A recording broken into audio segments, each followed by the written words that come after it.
Good morning, everybody. My name is Bruce Sinclair, and as one of the co-chairs of the event, I'd like to welcome you to gogoNET Live.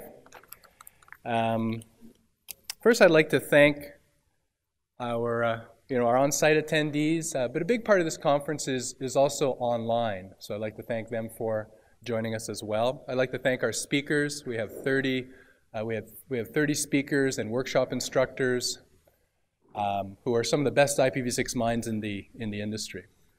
I'd like to also thank our sponsors, Cisco, A10 Networks, Juniper, Blue Cat, and F5, because without these sponsors, we wouldn't be able to produce the show.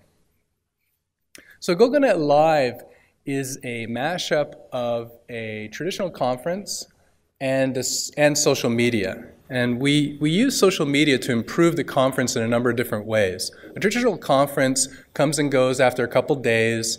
It's generally a broadcast model where you have a speaker like myself up on a podium communicating one way to the attendees.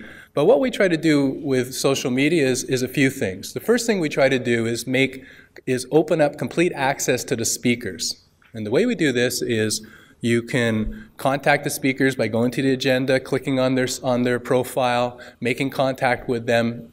You might want to talk to them about their presentation. You might have questions about their expertise. But in any case, every one of them is on the gogoNET social network, and that's the purpose of the social network, is to be able to communicate between professionals learning IPv6. Also, between attendees that are here at the show. Just like you can go to the agenda, see the speakers, you can also go to the gogoNET Live group on gogoNET, and you can see everybody that I think there's 60-odd people, 70, 80 people that are signed up there. You can make connections with them, and that's really good if you want to meet them before, during, or after the show. And again, this doesn't have to be just on site. There's a lot of people that are part of the group, the conference, that actually are signing in. They helped with defining the conference, but they're actually not physically here. We also use a social network to amplify the audience. And generally the amplification is around 100 to 1. So in the last couple years, we've had a total of around 200 conference attendees, not including this year. And using social media, we've increased that to around 22,000 what we're calling on-site attendees. Now what this means is effectively they are going through these presentations and watching them. If you look at statistically, again, this is from August of this year, so August of 2012, 22,000 unique online viewers watched around 27,000 presentations, 27,000 presentations, both on YouTube and on gogoNET.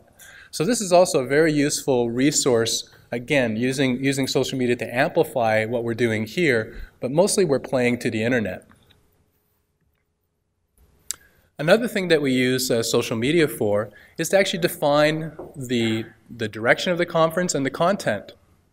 I'll be introducing our keynote speaker in a few moments, and actually he actually made a suggestion in the gogoNET Live group of what the theme of the conference should be. This was after a bunch of discussion. After we came up with a theme online, we then defined what the presentation structure should be, what the content of the conference should be. So this is all happening in the gogoNET Live working group. We put it up on June 13th, and we had around 88 members that were contributing to both defining the conference and the theme and the agenda of the conference. So the theme of the conference this year is enterprise-wide adoption, a holistic approach. Because of that, I thought I'd give you a few statistics from our social network, members from our social network that are involved in enterprise. So 17% of the registered members, and we have 80,000 registered members for gogoNET, are involved in moving. The network that they're moving to IPv6 is the enterprise network. Compared to, say, 34% for broadband. In the mobile space, it's 13%. You can see enterprise at 17%. Government, it's a little bit larger now because we only started breaking out government from enterprise a few months ago, but that's coming in at 1%. Research and education, and then also companies that are moving their services or their websites to IPv6, and then finally companies or individuals that are developing IPv6 products. That makes up almost 10% of the breakdown of the members. So everybody here is going to fall into one of these categories, and one thing that you can do in gogoNET is actually search for others.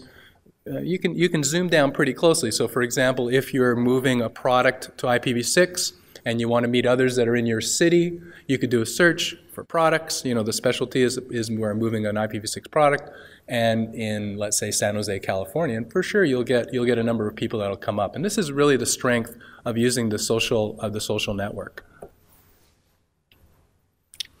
Now, if we look at what the jobs are, what the professions are for people that are moving enterprise, it's kind of a little bit all over the place, and it could be as much as an issue of what we're asking as what the real job descriptions are, job titles are.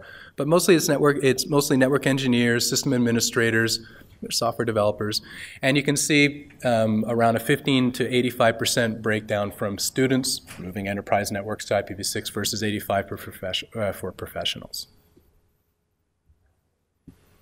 Geographically, this is a little bit interesting. If we look at where enterprise networks are being moved to IPv6, you can see by far ripe. You know, so in Europe. So I've broken down the membership by the different RIRs, and by far almost half of all the members that have stated they're moving their enterprise network to IPv6 are coming from Europe, followed by Asia, which is again a little bit more, what I would expect, a little bit more likely, and I would think it'd be a little bit higher given the address depletion in Asia occurred earlier than just recently in Europe, and then followed by, you know, the North America and the regions around that by 20%, and then finally both Latin America and Africa.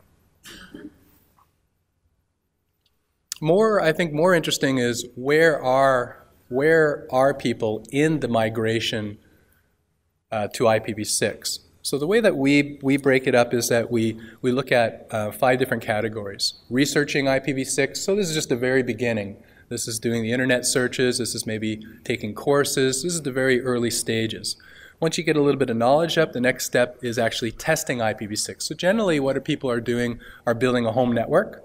Ironically, even though IPv6 is looming, most companies, and in this case most enterprises, will not give their IT or the networking professionals the time at work to move to IPv6. And these guys know that they're going to be the ones that are going to be responsible. So 75% of our members are actually starting by moving their home networks, you know, to IPv6. So you might be doing the same thing as well. So building a test network, after that, actually doing a trial, and this can mean different things, specifically in the enterprise context, deploying it, and then in production. As you can see, by far, and this mimics actually each of the different network types that are moved to IPv6, but by far, people today, anyway, are in the testing phase.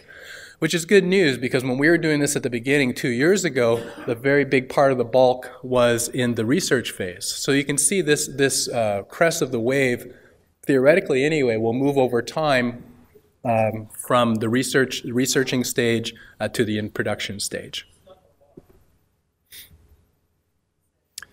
So our agenda for the conference is the same at a high level as we normally do. So our first day, many of you maybe were here for the workshops. So we had 4 fantastic workshops ranging from absolute beginners to absolute experts. I'd like to thank again our workshop instructors.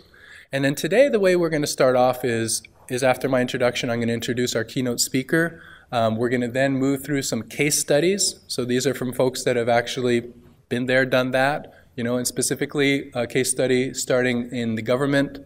Again, another form of enterprise, then doing some organizational case studies, another panel of case studies for moving the enterprise to IPv6.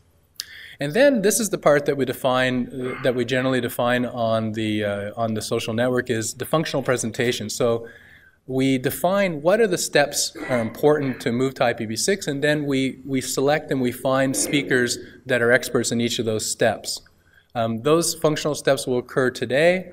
they'll continue tomorrow. And then we also have from our sponsors vendor presentations, which is also very important because it's one thing obviously to research how you're going to move to IPv6, but you need to often buy purchase products to allow you to transition to IPv6 as well.